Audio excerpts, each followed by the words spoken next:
Welcome. It's your host, Mr. D713 with Everythang Culture. We have our beautiful guest with us today, Bella God. Say hello, Bella. Hello. It's me. It's Bella God. Yes. We're here for another segment of the makings of you. And you know how we do it on the makings of you. We do a little bit of a deep dive into our guests' background, traditions, beliefs. We try to understand why they do the things they do. Woo! And it's lovely, and we tell you this is relaxed, this is casual, this is all love that we have here. So, we're gonna get off into our first question. Okay. Bella God, how would you describe yourself? I would describe myself as very optimistic, very loving, very caring, semi-organized. And I would say, reading an interview, I'm very goal driven. Like, I'm going to get what I want. And if I'm not going to get what I want, how I want it, I don't want it. And there we go. That's me. Let's see. What do you identify as? What do I identify as? Bella God, beautiful. That's what I identify as. I am me. Like, that's what it is. It's not anything else. No offense to anyone else, but beautiful. I love it. Okay. Stay right here. You got it tatted on you. All right. Got it tatted on me. Bella means beautiful. And Absolutely. Bella means beautiful in Portuguese and in Spanish. You know what I'm saying? So I took it, and my family is from Portugal. So there it is. There's Bella. And then God is just so many people look up to it, believe in it. You know what I'm saying? So that's what it is. What's your sign? That is so funny. Okay, so I wish I had my little book is right there.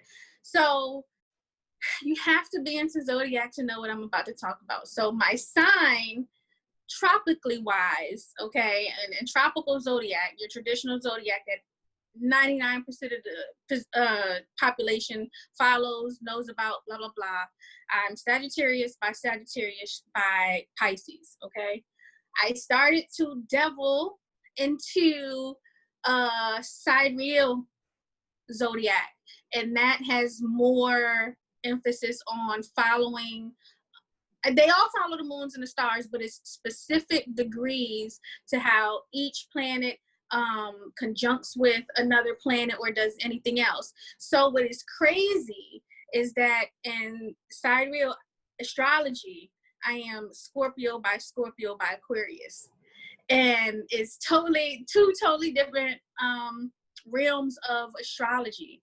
And you can follow it and be like, yeah, this is what I am, blah, blah, blah. But until you're in it, until you're studying it, until you actually see, because you don't necessarily believe in all the astrology shit. You know what I'm saying? But it's when you get into it and you say, oh shit, this motherfucker, Trump is the way he is, or I am the way I am, literally because how the stars were aligned when I was born at the time I was born on a day in the year that I was born. So now, and I don't really tell people because they don't know the difference in it. I know I'm Scorpio by Aquarius, but when niggas ask me, what's your sign? I say Sagittarius because they don't know the difference anyway. So, it is what it is. You know how I feel about that little phrase right there. I know how you feel about that. That's why I was like... We ain't going to talk about it right now, but because we're talking about you. This is the makings of Bella God. That was a long explanation on that. No, but hey, trust me, this is nothing. You're doing what you should be doing. Talk about you. How would you define your childhood and your upbringing? I always said, when I go out for my interviews and shit, I'm not gonna be like, oh, I had this horrible ass life, because I fucking didn't. You know what I'm saying? Like, I hate a sad ass story. Like, the white people love saying when it's NBA draft time or NFL draft time, oh, his whole family died because they were chewed by mad cows. And you know what I'm saying? He was raised in North Dakota by his stepmother's cousins, whatever. You know what I'm saying? It'd be some wild shit that be going on. Yeah, and this person was on crack. You don't have to have no sob story to be where you are. I didn't have, you know what I'm saying? I think everything that I went through at that time was heavy because that was the age I was, and I thought it was the end of the world. And when you look back on it, I have had a great fucking life. I've had a great life, a great childhood. I can't really blame too much on my childhood because now I have all the resources and the tools to work through whatever I thought was major at the time. You have to think, oh, I was put on punishment, whoop-de-woo, you know what I'm saying? And it's like, well, what did I do? Did I deserve it? And if I wasn't put on punishment, how would I have turned out? Like the things at that time for your age, of course, are going to seem crucial and, you know, intensified or whatever, but was it really that bad? Nah. Nope. Do you have any siblings? I have a whole lot of them. I have a sister. I have 3 sisters. Uh-oh, hold on. Did that black out? I thought my thing. Hold on. Can I plug my phone in real quick? Yeah. We're going to pause this right here. All right. Bella Guide. Do you have any siblings? I have 3 sisters. And one, bless their hearts, has 3 children, and one has 6 children, and one has none. So yeah, that's a lot. They doing some work over there. So yes. Where do you consider home? Oh my gosh, it's so crazy, right? So home will always be Prince George's County, Maryland. I'm gonna stay in Maryland. I thought that I could move, right? I thought I could do it in different parts of the country because I want a particular climate to live in. I hate the snow. We always get snow. I hate the cold. It's always cold. However, since the shutdown and not being able to go into a go-go, I know I can't move to another part of the country because I won't be able to go into my environment. I'm not going to hear the music. I'm not going to see the people. I'm not going to be able to have and experience my culture, which is this, you know what I'm saying, here, the way I would want to experience anywhere else. So this is home. Like, I'm not going nowhere. Plus, we have a high population, and for me, a high population means high deaths. High deaths means greater income. And y'all get to know a little bit more about that when y'all listen to our episode in a couple days. Okay. I see dead people. I love dead people. All that. Growing up, what were your chores if you had any? Or responsibilities? My responsibility was to clean the bathroom, and I was forced to have a pet. That's why I refuse. I hate pets at this point because I was forced to have a pet. I had a Pomeranian, and you know, they are expensive, and they are house dogs. So Pumpkin was her name. Pumpkin was shit on the paper, and I had to clean the paper, and I hated it because I didn't want that responsibility. That's why my daughter be like, can we have this? Can we have that? We can't. I ain't even want the fucking fish that we got. So when they died, they died. Like, I hate, like, I was young cleaning up shit. Like, I hated it. But the bathroom and cleaning up after that dog. Okay. Shout out to Pumpkin. Pumpkin still around? Oh no, Pumpkin dead and gone. R.I.P. Pumpkin. All right. What were and what are your beliefs? In regards to what? What are my beliefs in regards to what? I believe that you should never settle and always get what you want on your terms. That's what I believe. That's what I strive to do, and you can get it. And if you don't, you know who made sure that they could get it that way? Master P. I don't know if y'all watch BET Chronicles. He went there and he was like, y'all not gonna get my money. I'm gonna get my money. He did that 80-20 deal because that's what he wanted. And so any other time they was coming in there, running their mouths, doing whatever, and people had something to say, he was like, you could leave, you could step off, you don't have to do it because this is my dream, and or whatever it is, I know how I'm gonna do it, you know what I'm saying? So I'm gonna do it my way, and if you don't want to, it's okay because this is my dream. You with me or you not, you riding or you not. So get your shit and get it on your terms and do it on your terms. I need to watch that again. I need to really, really do. Yes. What was an impactful moment in your life? What was impactful moments in my life? Can you please repeat the question? I'd be like, can you please, what's the definition for impactful? They know. I'm just joking. What was an impactful moment in my life? Oh,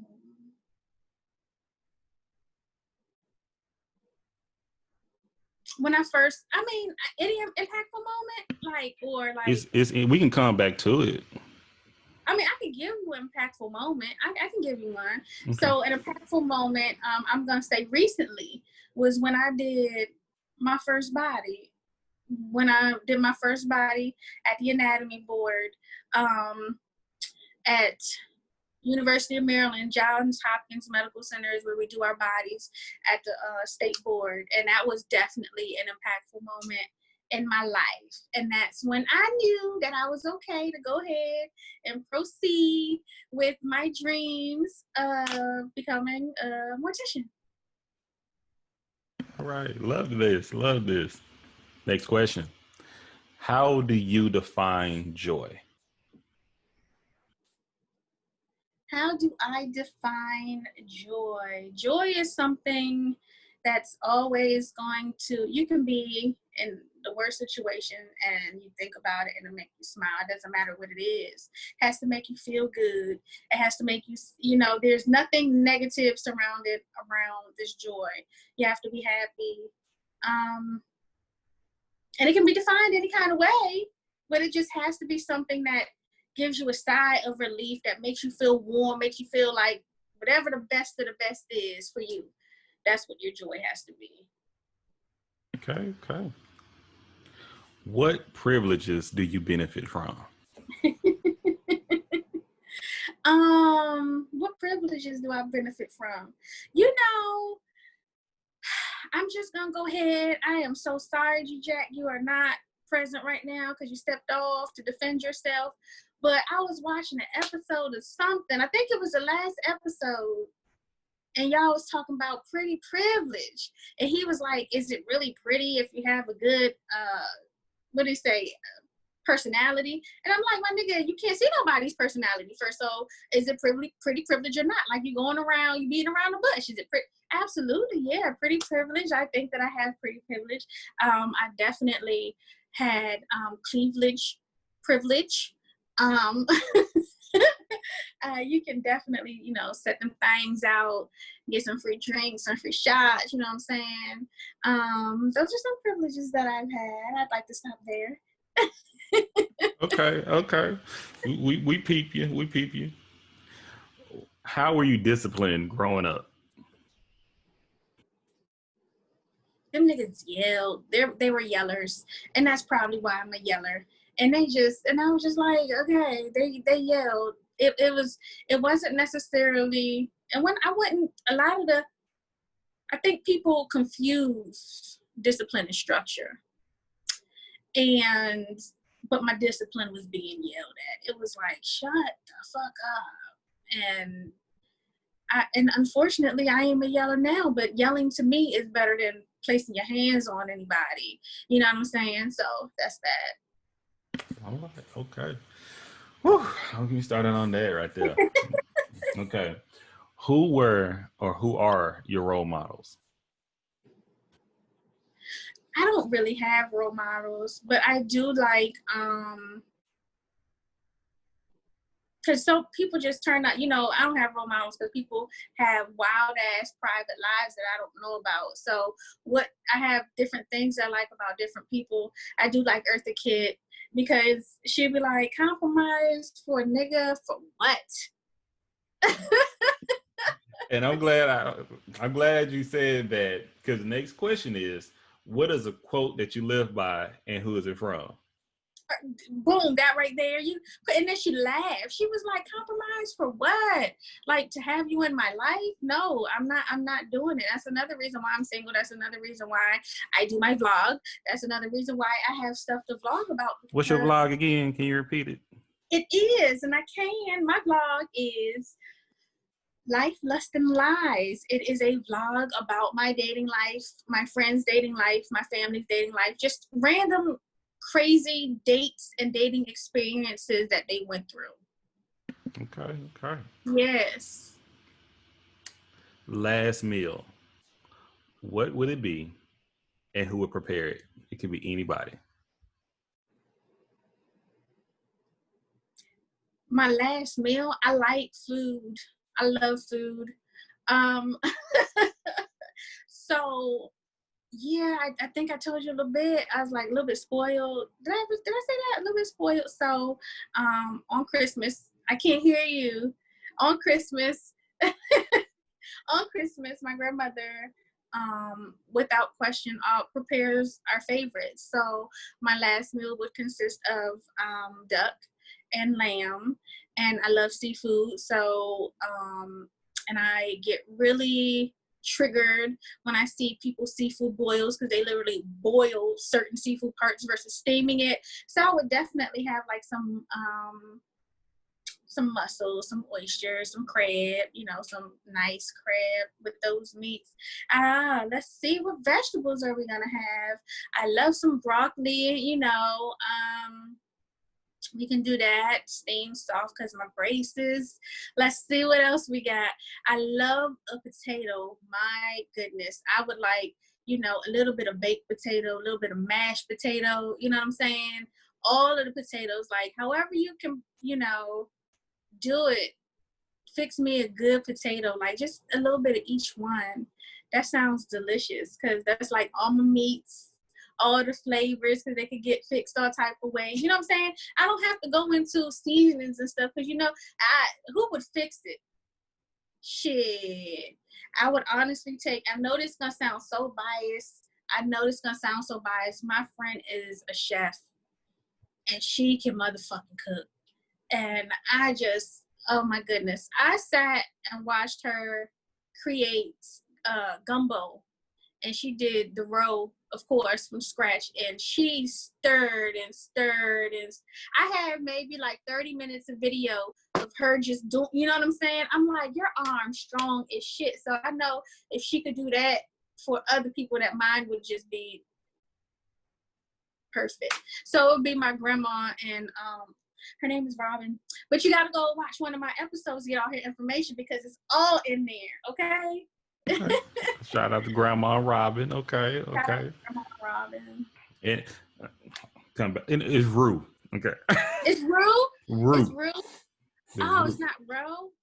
Hey, maybe Rue. it's my country thing, maybe It's Rue? but once again, it's the makings of It's the Bella makings. God. It's the Yeah, makings of Rue, Bella Ro. God. Probably.